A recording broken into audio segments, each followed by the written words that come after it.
Egg pudding is such a delicious and silky dessert. You can enjoy it on its own or use it as a topping for milk tea, Vietnamese sweet soups, or even cakes.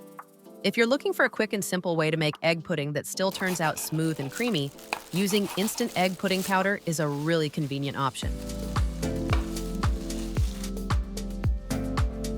To make the pudding today, I'm using 660 milliliters of water, 100 grams of egg pudding powder, and 50 grams of sugar.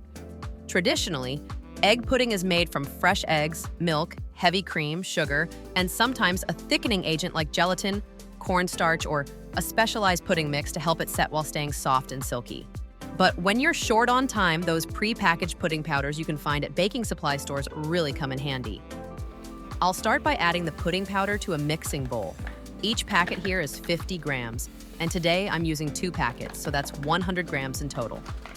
Next, I'm going to add the sugar. I personally prefer my pudding on the less sweet side, so I'm using 50 grams of sugar for 100 grams of pudding powder. You can absolutely adjust the sweetness to your liking. Then just give those two a good mix until combined.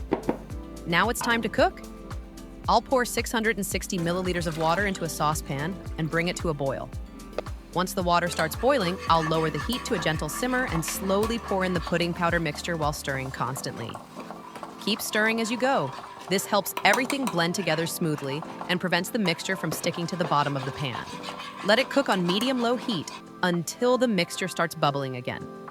That's when you know it's ready. Turn off the heat and pour it into a tray or mold.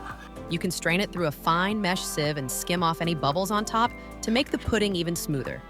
Once it cools down, I'll cover it and chill it in the fridge.